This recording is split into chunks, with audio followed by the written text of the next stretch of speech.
मुख्यमंत्री योगी आदित्यनाथ ने आज बुंदेलखंड के महोबा जिले के 697.07 करोड़ रुपए की 88 विकास परियोजनाओं की सौगात दी। महोबा पहुंचने पर मुख्यमंत्री सबसे पहले पर्यटन तीर्थ के रूप में विकसित की जा रही गोरखगिरी पहुंचे। वहां उन्होंने चल रहे विकास कार्यों का बारीकी से जायजा लिया और अधिकारियों को आवश्यक दिशा निर्देश दिए। इसके बाद मुख्यमंत्री ने गोरखगिरी स्थित मंदिर में विधि विधान से पूजा अर्चना कर प्रदेश की सुख समृद्धि की कामना की। विकास परियोजनाओं की सौगात देने के बाद आयोजित जनसभा को संबोधित करते हुए सीएम योगी ने बुंदेलखंड के बदलते स्वरूप पर चर्चा की।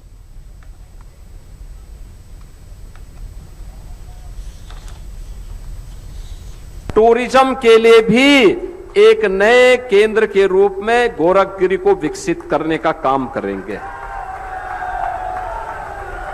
हमारा प्रयास होना चाहिए, जब महोबा महोत्सव हो, एक सप्ताह का कार्यक्रम पहले स्थानीय स्तर पर,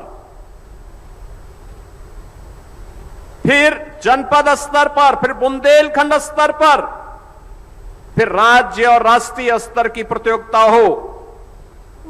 इस पहाड़ी पर चढ़ने के लिए एडवेंचर टूरिज्म के एक नए केंद्र के रूप में गोरखगिरी बने। यहां पे रेस्टोरेंट बने, होटल्स बने, व्यापक संभावनाओं को आगे बढ़ाने का कार्य हो।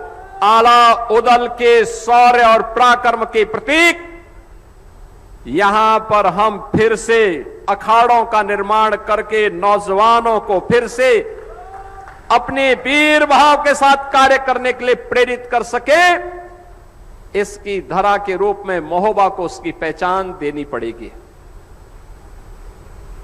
बहनों और भाइयों, ये ऊर्जा की भूमि है। यहां पर निकलने वाला ग्रेनाइट पत्थर, इसकी नींव से केवल मकान ही नहीं बनते और टाइल्स ही नहीं बनती,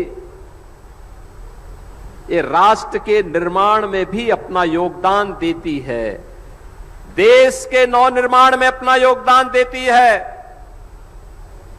वीर और वीरांगनाओं को ही गढ़ने का काम नहीं करती है, राष्ट्र निर्माण में सक्रिय भूमिका के साथ अपनी भूमिका का निर्वहन करता है। याद करिए ना इसी भूमि को, जहां आला उदल जैसे वीर पैदा हुए।